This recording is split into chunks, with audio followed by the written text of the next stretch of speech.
bienvenue à Villefin Radio, la web radio de la Clé des mots. Bonjour, je suis Isabelle, responsable de la bibliothèque La Clé des mots. Et aujourd'hui, j'ai le plaisir de recevoir Madame Aude Vincent-Genot. Bonjour Aude. Bonjour Isabelle.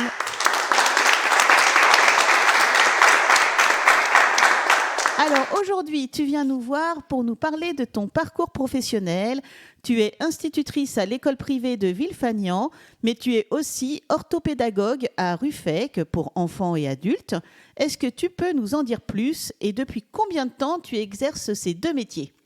Alors, j'exerce ces deux métiers depuis une petite quinzaine d'années. Ça fait que 2 ans que nous habitons sur Ruffec.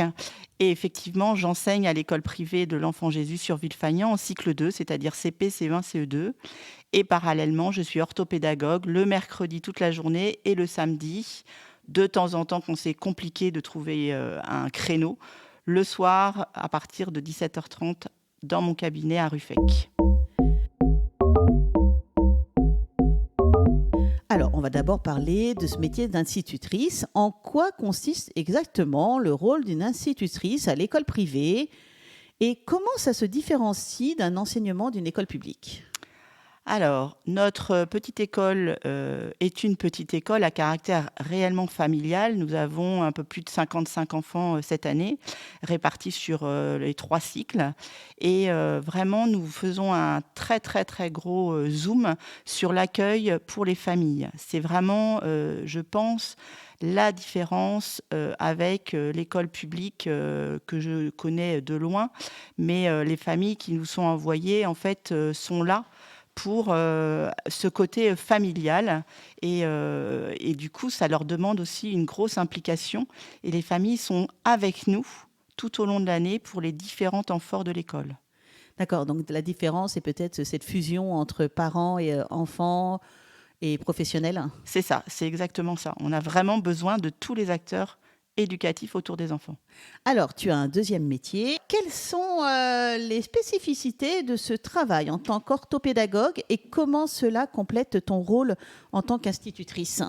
Alors en fait, on pourrait renverser la question. Effectivement, l'orthopédagogue, en fait, on est là pour recevoir des enfants avec des troubles. Ils nous sont envoyés soit par les parents, soit par les enseignants. Ces troubles sont divers et variés. Parfois, je ne suis pas médecin, donc c'est difficile de poser un diagnostic. Ils viennent pour un bilan. C'est des enfants qui sont en souffrance, mais des adultes aussi, qui ont du mal à se créer un raisonnement, une carte mentale.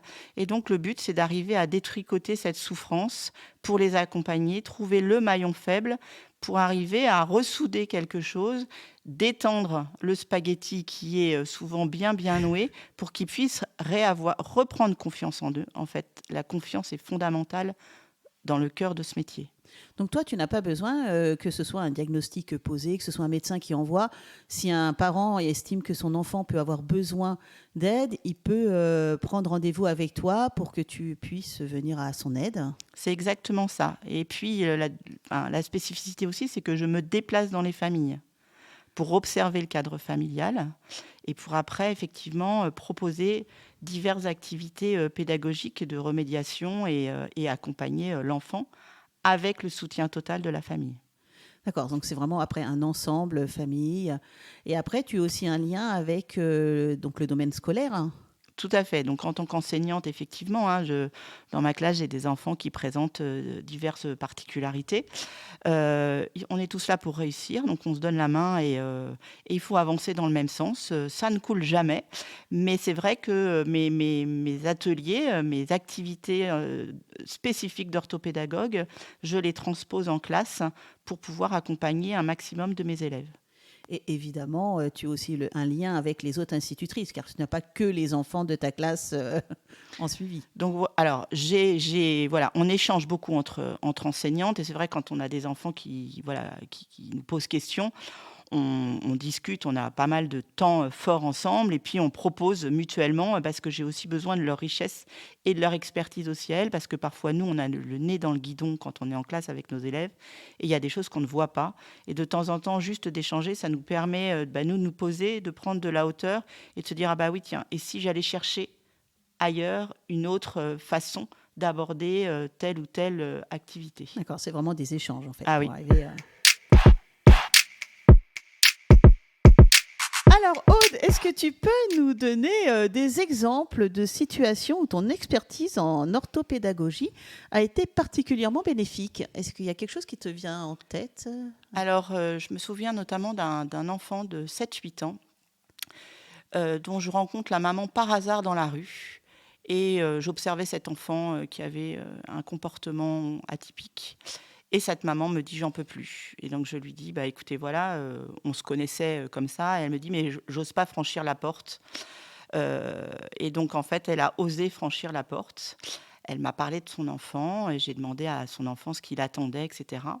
Je lui ai demandé s'il voulait venir faire un bout de chemin avec moi, parce qu'il y a quand même une grosse partie psychologique dans l'histoire des rendez-vous avec une orthopédagogue, c'est-à-dire que si l'enfant n'est pas acteur et ne se saisit pas de ce qu'on propose, ça ne peut pas marcher.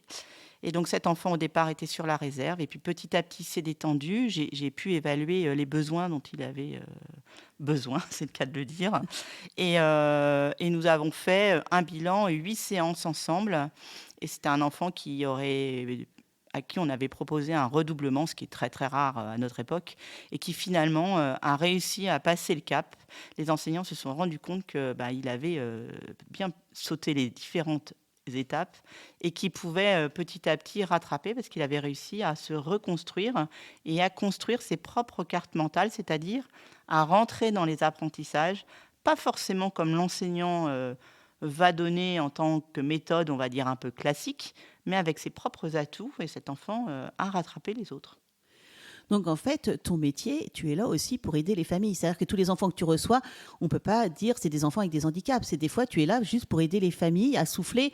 Donc on peut conseiller aux parents qui disent j'en peux plus, j'ai des sales gosses à la maison, de venir peut-être te voir, peut-être pour démêler un petit peu tout ça. Des fois, il n'y a peut-être pas besoin de grand-chose pour avoir les déclics. C'est ça. En fait, alors le «j'en peux plus», je ne sais pas, mais c'est vrai que quand les enfants, voilà, sont en perte de vitesse à l'école, il y a un réel mal-être pour les parents et pour l'enfant et c'est vrai que je me déplace dans les familles beaucoup, ce qui me permet de capter l'ambiance de la famille et parfois autour d'un jeu de société parce que beaucoup d'enfants ne savent plus jouer, c'est difficile d'expliquer une règle du jeu, mais autour d'un jeu de société ou de jeux, pédagogiques adaptés, on recrée un climat de confiance en famille. Je laisse mon matériel, je le prête et je reviens une semaine ou 15 jours plus tard, ça dépend du rythme des séances et par le jeu, ce sont des jeux ciblés, l'enfant va reprendre confiance en lui et la famille va changer son regard sur son enfant et c'est là, c'est tout là que commence la guérison. Et alors, je pense qu'il est important de préciser que tu n'es pas là non plus pour juger l'éducation des parents. Tu n'es pas là pour juger les parents. Il faut dédramatiser. C'est pas forcément de la faute des parents. Tu es là pour leur donner les conseils et aider l'enfant à trouver les bonnes clés pour être dans la société, trouver sa place à l'école et avoir les bons apprentissages. C'est ça, moi voilà, chacun a sa vie de famille, si, une famille vient chez moi et m'observe, aura sûrement des critiques à apporter. Moi, je suis absolument pas là pour ça, j'entends la souffrance, de la famille en général, de l'enfant en particulier et je suis là pour, voilà, vraiment pour que, Trouver les clés. on trouve ensemble les clés, c'est le cas de le dire. Alors, j'imagine que si tu exerces deux métiers qui m'ont l'air très prenants, il y a peut-être une petite passion là-dessous. Est-ce que tu peux me dire les satisfactions que tu retiens de tes deux métiers? Alors en fait, j'aime être avec les enfants, ça c'est indéniable. On est dans une société où quand on accueille des enfants à l'école, on découvre quand même de plus en plus d'enfants avec des troubles, avec lesquels on n'arrive pas toujours à poser de diagnostic. Et c'est vrai que de tâtonner, parfois en classe, c'est compliqué, mais de pouvoir les recevoir en individuel, ça nous laisse du temps et ça permet aussi voilà, de rapporter un oxygène et ces enfants qui arrivent souvent très, très crispés, en fait, se détendent au fur et à mesure et c'est ce qui, moi, c'est ce qui m'apporte, c'est ce qui me porte, c'est ce qui me donne des idées ou parfois même moi, hein, je peux bloquer avec un enfant et je trouve pas, donc je cherche, je fouille, voilà, je peux mixer des jeux pédagogiques, pour essayer de capter l'attention, la concentration aussi et puis, quand ça marche, il y a une satisfaction pour eux, puis il y a une satisfaction pour moi. D'accord, donc toi, c'est ça en fait. Ton moteur pour fonctionner, c'est le bonheur des Ah enfants ouais, et et oui, c'est fondamental. Un enfant qui arrive à l'école fermé, triste, qui peut pleurer au portail, qui peut avoir des accès de violence ou d'agressivité contre lui, parce que souvent c'est contre lui, après ça peut se faire contre les autres, ne le fait pas parce qu'il est mauvais, il le fait parce qu'il y a une souffrance, et quelle que soit la souffrance, c'est à nous, soit en tant qu'enseignant, soit en tant que professionnel, d'arriver à détendre, à détricoter, et pour que l'enfant puisse se poser. c'est ça. Toi, tu mets pas d'étiquette sur les enfants. On pourrait avoir tendance à dire, bon, ça c'est un sale gosse, lui il est un petit peu chiant, lui il est un peu bébête. Toi, tu mets pas l'étiquette, tu cherches d'où vient le mal-être de l'enfant pour trouver la solution. Bah, oui, parce que sinon l'enfant est perdu, et puis vous vous rendez compte, moi cette année en tant qu'enseignante, donc j'accueille des CP, c'est très jeune, donc si je pose une étiquette dès le CP, mais enfin je donne pas cher de sa peau en fin de CM2, c'est même pas la peine qu'il aille au collège du coup, puisque l'étiquette est posée, c'est terminé. C'est-à-dire qu'une fois que je vais dire qu'il vaut rien, ça va le poursuivre toute sa scolarité. J'ai Et l'enfant absolument va pas le le croire qu'il vaut rien en ah plus. ben, l'enfant en est convaincu, parce qu'il l'entend souvent aussi à la maison. Bah, oui, c'est Donc nous n'avons pas le droit ni à l'école, ni en tant que professionnel. J'ai jamais entendu un professionnel, quel qu'il soit, dire d'un enfant, bah, de toute façon, celui-là, il est complètement perdu. Un enfant n'est jamais perdu. Jamais, jamais, jamais. il faut trouver son système à lui d'apprentissage pour l'aider Et dans sa c'est, scolarité. et c'est mon travail d'orthopédagogue, ça. Alors là, on parle de ce métier, voilà, de tes solutions, mais est-ce que tu as des difficultés, des défis auxquels tu serais confrontée, aussi bien en tant qu'institutrice ou qu'orthopédagogue, et comment tu les surmontes? Alors, par exemple, je sais que j'accueille cet enfant, un enfant qui est franco-irlandais, qui est en France depuis plusieurs années et qui présente des troubles. Ma difficulté, c'est que j'ai beaucoup de mal à rentrer en contact avec la famille, puisque la famille ne parle quasiment pas français, pour dire qu'elle parle même pas du tout français. Et cet enfant, depuis 3 ans, est avec moi et en fait, ne parle pas français, c'est-à-dire je suppose qu'il comprend. Mais il y a ce blocage de la langue et parallèlement, il a des troubles. Et donc, le but, c'est d'arriver à l'amener à rentrer dans les apprentissages et essayer de rentrer en contact avec les parents pour qu'eux-mêmes, à l'extérieur, arrivent à trouver un professionnel qui puisse parler avec eux. Et là, c'est un vrai, vrai, vrai défi parce que dans le cadre de l'enseignement, quel qu'il soit, privé ou public, eh bien, on a quelquefois des barrières, c'est-à-dire qu'on ne peut pas sortir de notre rôle. Et donc, c'est difficile parce qu'on aurait tendance parfois à se substituer au rôle des parents parce qu'on a besoin d'aider l'enfant, on voit le blocage. Et là, pour moi, c'est un gros défi d'arriver à trouver les clés, frapper à des portes, parler avec mes collègues. Pour moi, arriver à reprendre parfois pied quand c'est difficile, quand cet enfant est particulièrement bousculé dans sa tête et qui peut se montrer agressif envers lui-même. Et donc, comment l'aider? Comment arriver à... Voilà, eh bien, pour l'instant, voilà, on avance petit pas par petit pas. C'est très, très long. Donc, il faut accepter aussi, et là, moi, j'insiste beaucoup là-dessus, il faut prendre le temps. C'est vrai qu'une année scolaire passe très vite, mais il y a des enfants qui ont besoin de temps, et c'est pas parce qu'on a besoin de temps que la vie scolaire de l'enfant est fichue. Très loin de là. D'accord. Donc toi, c'est ton principal défi. Le temps. Le temps. Le temps passe trop vite C'est aussi. ça. Et d'ailleurs, tu me disais tout à l'heure que dans ta classe, tu as des petits coins justement pour les enfants qui ont besoin de décharger un petit peu. Tu peux nous raconter un petit peu comment tu gères dans ta classe les enfants comme ça qui... Alors, dans ma classe, j'ai plein de matériel spécifique, on va dire. Donc, les enfants ont, mais ça, c'est dans pas mal d'écoles maintenant, ils peuvent avoir des casques quand ils ont besoin de s'isoler, ou bien des bouchons d'oreille. Donc là, les bouchons d'oreille, c'est un matériel qui est personnel, puisqu'on ne peut pas le prêter. Mais on a des sangles sur les chaises pour des enfants qui ont besoin toujours d'être en mouvement. J'ai beaucoup de fidget pour les enfants qui cassent leur matériel par nervosité, par manque de concentration.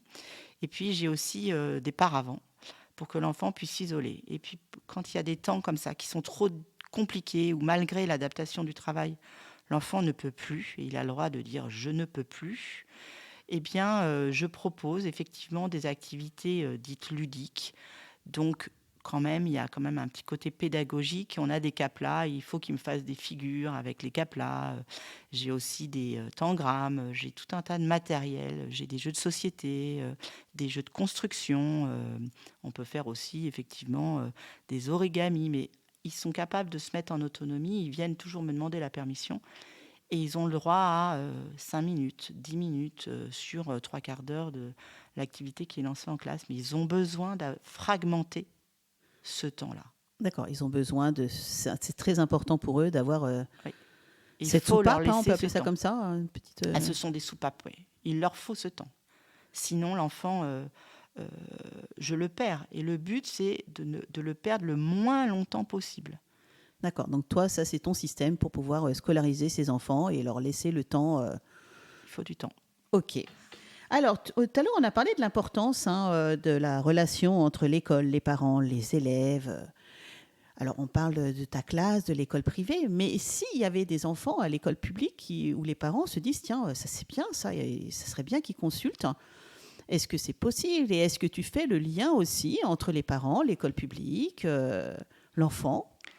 Alors le but de n'importe quel, enseignant, d'abord, c'est de faire du lien, hein. On est tous, éducateurs, des enfants qui nous sont confiés, que ce soit dans le public ou dans le privé. Là, il y a vraiment aucune différence.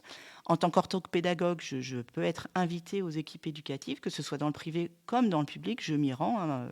La semaine dernière, j'ai eu 2 équipes éducatives, j'y suis allée. Pas sur mon temps de travail.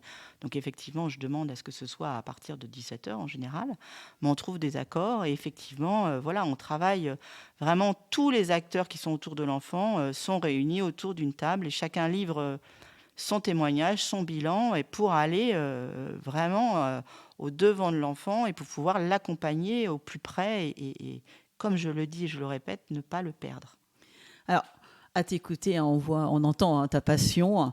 Est-ce que tu peux donner des conseils à une personne, des jeunes en l'occurrence, qui voudraient se lancer hein, dans cette carrière, d'abord la carrière d'institutrice, et pourquoi le domaine privé plutôt que le domaine public Qu'est-ce que tu aurais comme conseil à donner ou comme orientation à choisir?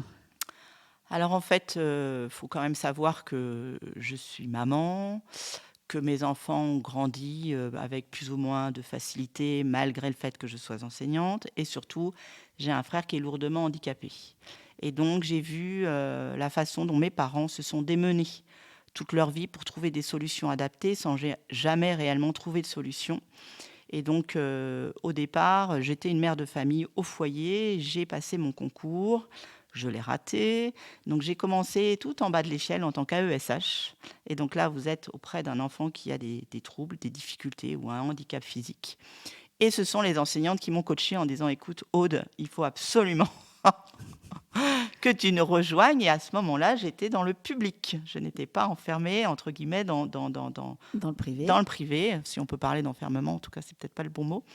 Et en fait, quand j'ai passé après ça mes différents concours et puis nous avons beaucoup, beaucoup, beaucoup déménagé et bougé, c'est vrai que je me suis orientée plus vers le privé, que vers le public, mais plus par, voilà, par choix, oui, certainement, parce que l'enseignement privé, m'offrait peut-être moins en termes de revenus, mais en tout cas en tant qu'éloignement géographique, c'était plus simple à gérer D'accord. parce qu'ils sont beaucoup plus attentifs à ça.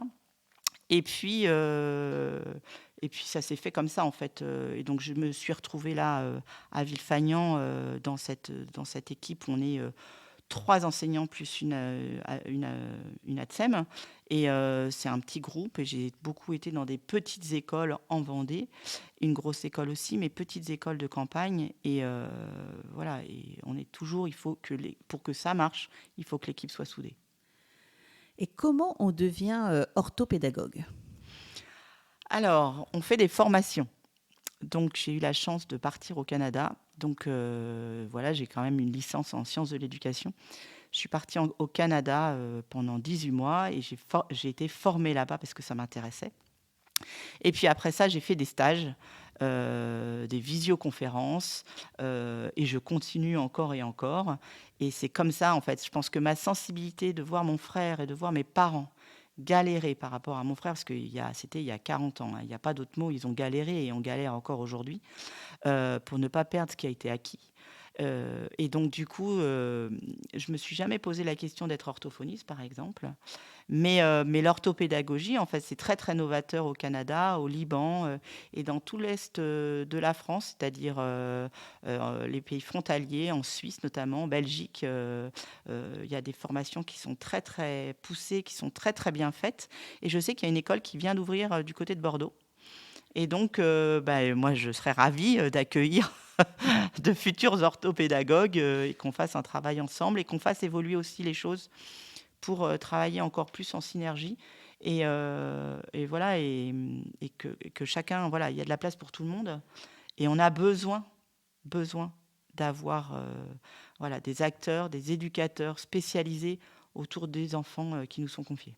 Donc, on peut devenir orthopédagogue à n'importe quel âge déjà. On Oui, peut commencer cette formation et on peut venir te voir pour avoir plus d'informations si on il n'y serait a pas de titillé problème. par cette formation. Je vous accueille avec joie. Alors, pour te joindre, tu nous as laissé tes cartes à la bibliothèque. Vous pouvez venir les chercher.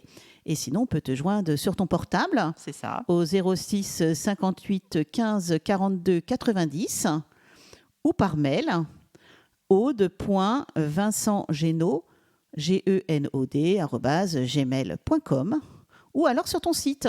C'est ça. Sur ton site où moi je suis allée, et c'est d'ailleurs comme ça que j'ai vu aussi que tu faisais les adultes sur www.aude-vincentgenod.fr. Et alors, donc, du coup, les adultes aussi. Alors, les adultes, c'est quel problème qu'ils peuvent avoir pour venir te voir? Alors les adultes, c'est souvent des adultes qui ont fait des AVC et qui ont des soucis, mémoriels et donc pour arriver à ce qu'ils arrivent à reconstruire, eux aussi, un raisonnement cohérent et donc ça prend aussi du temps, parfois un peu plus de temps. Moi, je suis pas du tout là pour faire de la rééducation, hein, c'est pas du tout mon D'accord, c'est travail. vraiment différent de l'orthophoniste, Ah, hein, ça rien n'a à rien à voir, hein, voir. rien à voir, hein. Là, j'insiste beaucoup dessus, et là-dessus, je suis pas du tout là pour faire de la rééducation. Je suis là vraiment pour qu'ils arrivent eux aussi à se reconstruire leur propre schéma mémoriel, qui D'accord. parfois, peut avoir été effacé, notamment, quand on fait un AVC. Alors, pour terminer cette interview, Aude, est-ce que tu peux partager avec nous une anecdote ou un moment marquant qui a eu lieu à la Clé des mots, hein, ou à l'école Enfant Jésus ou dans ton métier, ce que tu veux? On va parler de la clé des mots. Donc je suis arrivée, à l'école de l'Enfant Jésus l'année dernière et je je débarquais complètement. Je passais d'une grosse école à une petite école et un matin, on me dit: «Voilà, Aude, il faut que tu ailles à la clé des mots». Évidemment, je ne connaissais pas le chemin. Les enfants étaient ravis, de me balader, Dans Villefagnan. voilà et nous sommes bien arrivés. On a eu un accueil absolument formidable de la part d'Isabelle et Isabelle leur a proposé un kamishibai. Donc les enfants ont accroché tout de suite et c'était une technique de conte, d'histoire, que je devais leur proposer et du coup, Isabelle m'a mis le pied à l'étrier. Toute l'année dernière, en grande partie, nous avons travaillé le kamishibai. Elle, quand elle accueillait, mes élèves à la bibliothèque et moi, je repartais encore plus forte à chaque fois et ça me donnait, l'énergie pour reprendre derrière et pour varier aussi, les contes et cetera et on a fait un travail formidable ensemble. C'est vrai que c'est génial, hein. Les kamishibai, moi j'adore. On peut faire énormément de choses avec. Et même les enfants les plus turbulents sont happés par Complètement. l'histoire et ne bougent pas. Ils bougent pas, c'est interactif alors que pourtant, voilà, c'est un cadre et c'est des images qui défilent, un peu comme un théâtre de marionnettes, en fait. C'est ça, c'est ça. D'ailleurs, on peut même rajouter les petites marionnettes autour, hein. On Et a donc quelques kamishibai, on fait ça. on peut varier, on peut énormément varier autour du kamishibai. C'est un support, pédagogique extraordinaire. Merci beaucoup, Aude, pour avoir partagé ton expérience et ta passion avec nous ce samedi matin. Merci Isabelle. À bientôt. Au revoir.